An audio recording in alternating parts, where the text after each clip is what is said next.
Mark, appreciate it. Can everybody hear me okay and see my screen? Yep.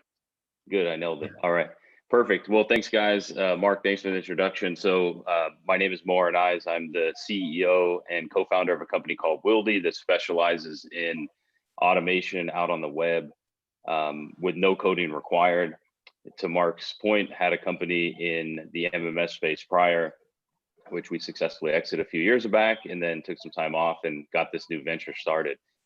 Thank you guys for sticking around for the presentation. Super excited to be in front of this group. Thank you guys for the time.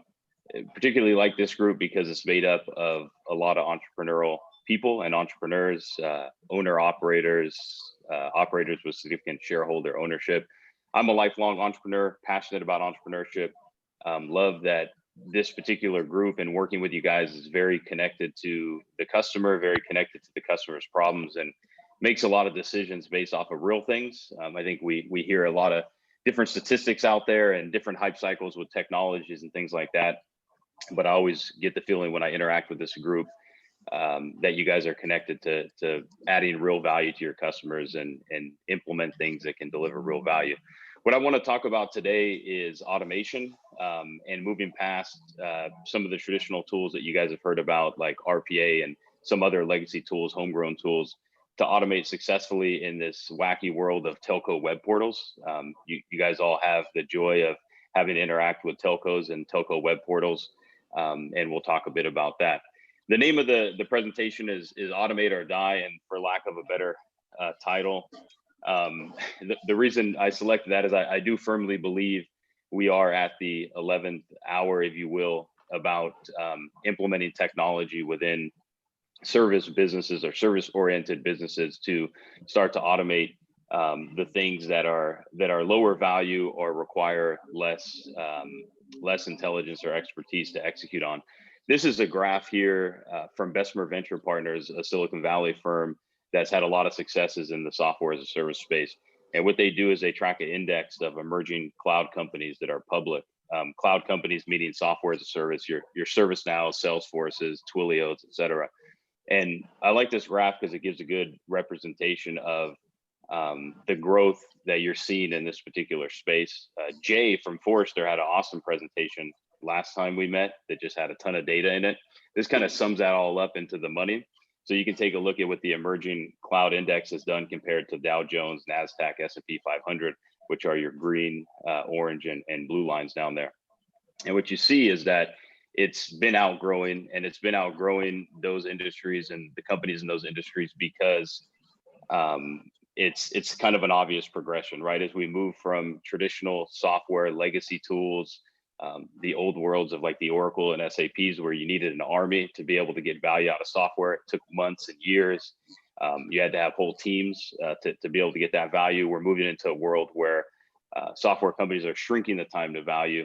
They're more focused, more narrow in terms of what they do. And the awesome part about that is it enables companies like you guys and like my firm to be able to use those tools to build the businesses faster.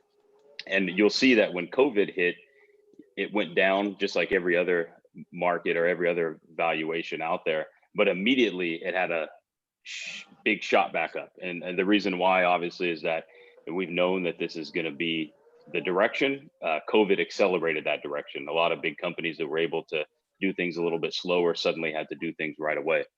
Interesting fact of companies in this type of space, and if you can automate more and be more of a company in this type of space, the public multiple right now, so multiple, the revenue multiple that these companies are trading at is now 18.1x annual revenue.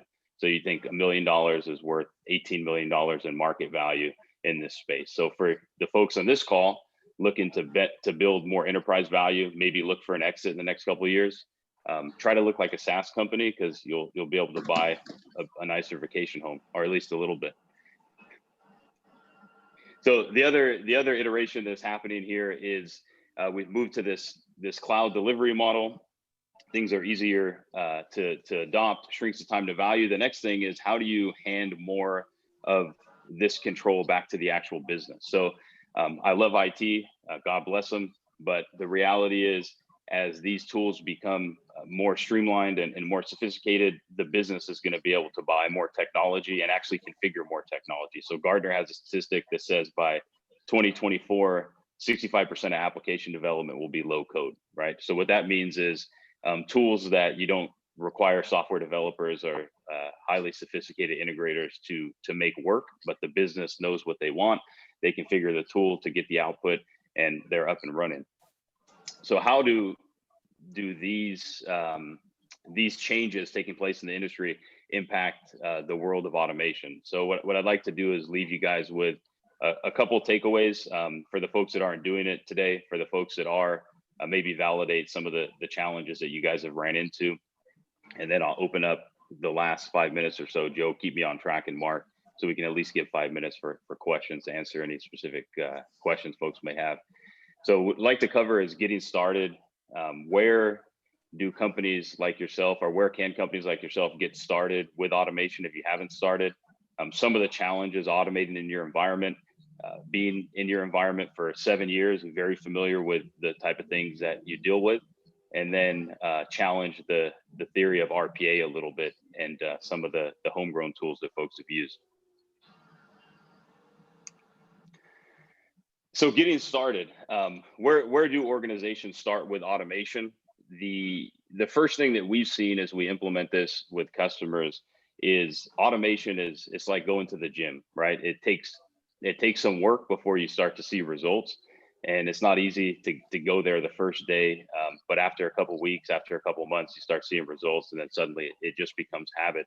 And when you have those type of habits in an organization that require a step back or two before you can take several forward, we find that those initiatives have the probability of being successful, the highest probability of being successful when they're top-down initiatives.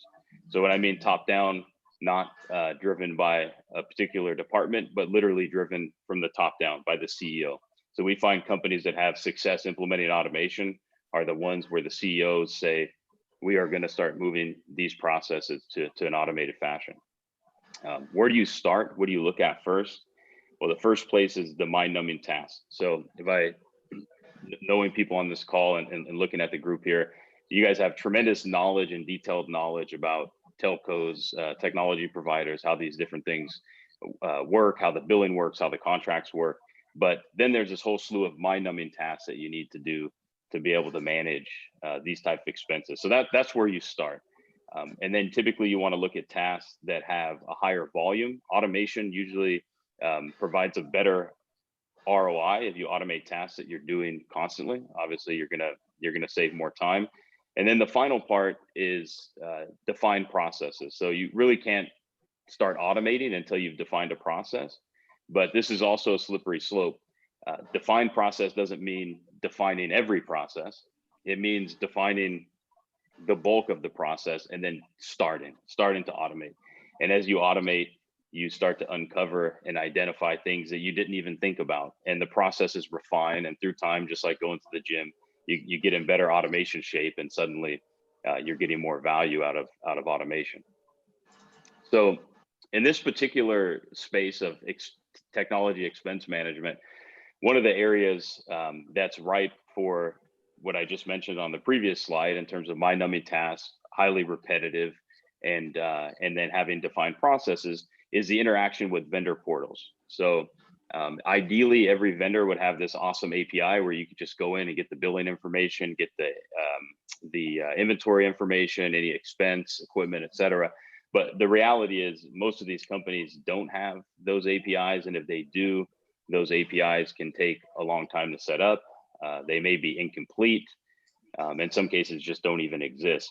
So companies find themselves going into basically the customer web portal to pull things like invoices, reports for equipment, expenses, whatever other information you need to analyze, and then sometimes even data from the user interface. So data actually on the web interface.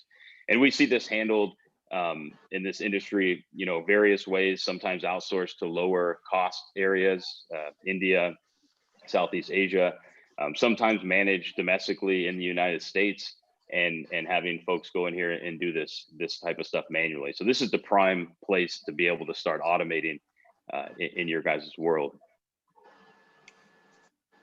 Now, the caveat is it's a very challenging place to automate, because automation usually does well in very static environments where you say, I'm going to follow these 10 steps. They're always the same. In those 10 steps, you can count on being consistent when you build out your automations.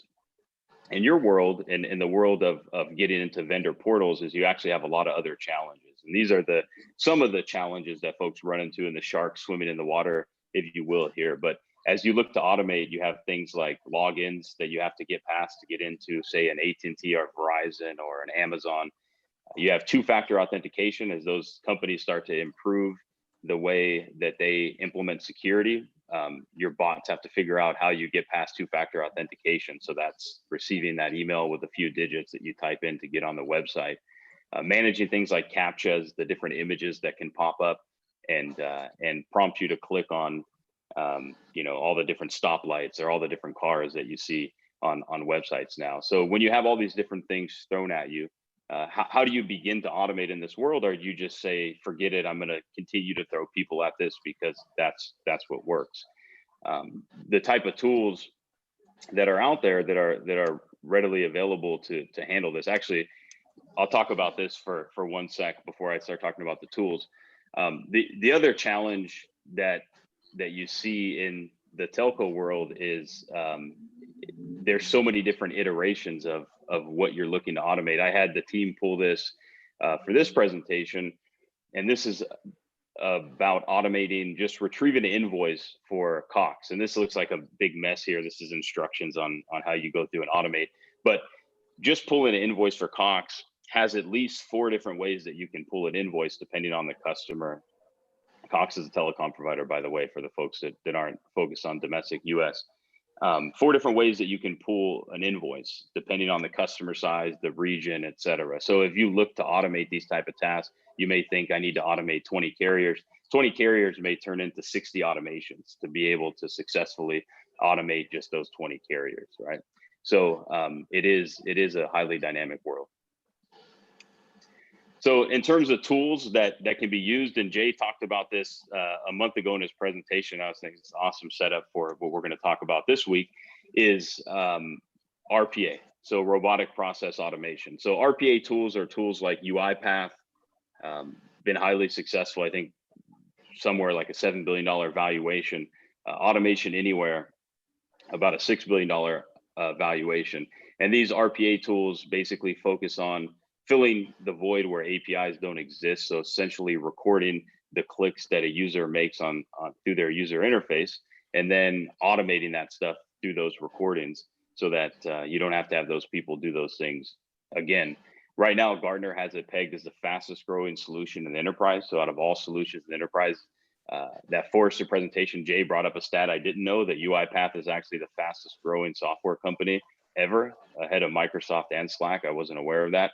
And it's once $1.6 billion market in 2020 and $10.8 billion market in 2027. So RPA is all the talk. Everybody likes it. Investors like it because you can start to transform regular service type of tasks into automated software tasks, get closer to those 18.1x multiples that folks are looking for.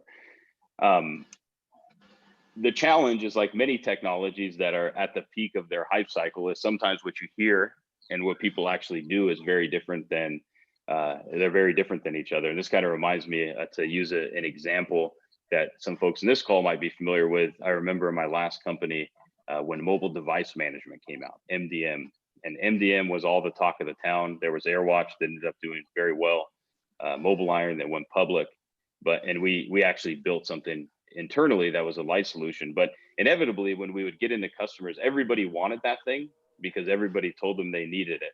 As you got into accounts, you found out that people weren't actually using it. They didn't actually deploy it. A lot of it was sitting on the shelf, and there are just various real world issues and why that didn't happen, whether it was internal legal concerns or users not wanting that on their device. But what we've seen in RPA is, I wouldn't call it MDM, but as you get out into the real world and you start talking to folks that try to implement it, especially in this internet environment that you guys deal with, going into websites that you don't have control over, the actual stats are a little different than than some of the hype around it. So this is a Deloitte survey that they put together for RPA. And you can imagine if people are going to tell Deloitte that things aren't working out perfectly, they're probably sugarcoating a little bit. Usually big companies don't like to make their own decisions look bad, right? But here's some stats. 63% said time to implement was not met. 37% said cost to implement was not met, both manageable. But the one that jumps out to me the most is the 3% have scaled their automation. So out of the companies that took this survey that implemented automation, only 3% have actually started to scale it, right? Which tells you, one, it's early and they're figuring out how they're going to use it. But two, it may not be as easy to implement as you would expect. And that goes to the next stat, which is 63% actually require third-party help to implement, which is like an integrator, for example. If you're in the number one area in enterprise, then you can bet integrators are not going to be cheap, and it's going to be hard to find good talent in that area. So this is one of those areas that require a lot of help to get this up and running. So why is RPA a bit more challenging? Well, in your world where you go out onto the web, our RPA tends to be brittle. It's built for very static environments, but also it's a bag of tools, right? And ultimately, if you look at an automation as your house, you're not buying a house as you look at RPA. You're actually just buying a set of tools, and all those different sharks that were swimming in the water there. Ultimately, you have to go out and configure those tools and maybe bring in some outside tools to get the result or to get the house built from this tool set with RPA. And that's where we see, especially as you get into mid-market companies with software, if you give people a bunch of tools, usually it takes longer for them to get value out of it. If you actually give them the end product or the end solution, then it can shrink that time to value and help folks implement automation a lot faster. So this is where I do the shameless plug for Weeldi at the end here, but talk a little bit about what we're doing that's different. Is Weeldi automates process on the web in seconds with no coding required. So instead of handing companies a bunch of tools, similar to the Gartner stat with no code, low code in the beginning about this progression in that direction of software, that's exactly what we are, where the business can tell our solution what they would like to automate, no coding required. The automations are built, and you're able to get the value out of no longer having to handle those processes manually. The tool is also built out of the box to handle all those different sharks that are swimming in the water. So those don't become your problems, those are our problems, and we solve those for you. And currently in your world, we're automating over 300, we have 300 automations for telco web portals in over 10 languages, right? And these are just automations that our customers have added and are continuing to add almost on a daily basis now back through our application. I'll leave you guys with this quote, and then Joe will move back and open up the door for questions. I think this is a good one from Bill Gates, and it's particularly relevant with automation. Most people overestimate what they can do in 1 year, and they underestimate what they can do in 10 years. And automation definitely fits into this world where it's one of these things where companies need to get started on looking at automating the things that can be automated. It's going to be a challenge in the beginning. It is a small step back, but if you do it now, in a few years, you'll be in a beautiful place. And for the folks that don't, as competitors do, then it puts you at a disadvantage having to throw people at things that other folks are doing with software.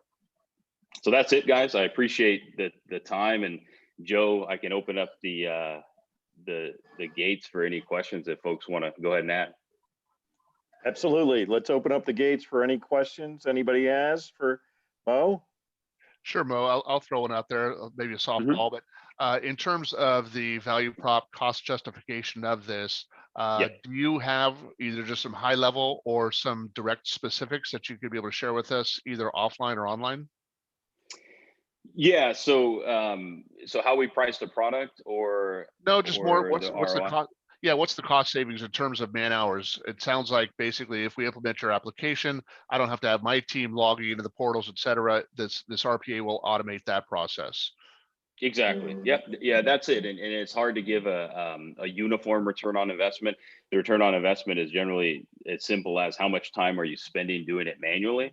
And then you have that step backwards so that you can define that process, implement it in our system, and then that's automated for you going forward. And you're generally spending probably about 2% of that time maintaining automations going forward. And that varies depending on how well your data is set up. If your data is managed better, things like credentials, account numbers, things like that, then you're going to spend even less time. Great, thanks. Mo, this is Christian. Is your service a tool you provide for us to manage these automations, or is it a service that you provide that you make the instructions? Yeah, so you manage the instructions, but based off of back to our application, but based off of the traction that we have in your particular space, we have a lot of that already available, which we'll share to speed up the implementation process. A lot of times what will happen is somebody will take an automation from a provider of something like an equipment report. They'll start with a base template, what we call a template, which is the automation, and then they'll iterate on that. So they may add a few different things to that to meet the requirements they have for their business. Okay, thank you, Mo. Yeah, thank you, Christian. So a question here. What is the cost? Is it based on number of transactions per month? You know, if we were to leverage something like this, especially for innovation into the multiple carriers that we have, or is it based on the number of carriers? How can I get a feel for what the cost would be? Yeah, absolutely. So we're transparent about the costs. We post them on our website, the two drivers for costs. And this is an important difference between RPA is we monetize it based off success. So each time you run what we call a job, which would be like download an invoice or report, and that's downloaded successfully, then that is a job. And we have two plans with various job credits. And then the second way we monetize is based off of templates. So each automation is basically a template. And you can take a look online at the two different plans that we have under pricing, and those come with an allotment of job credits and templates. Thanks. Yeah, no problem.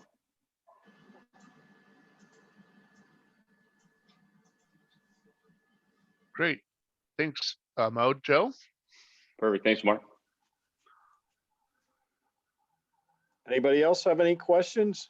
I launched a poll while we were here just to get a sense as to, because a lot of people were saying, hey, I didn't realize there was an afternoon session too. And I just want to make sure we have enough critical mass to make it worth our time, or whether we're going to have to reschedule a virtual breakout another time. Any other questions for Mo though? Thank you guys, I appreciate it.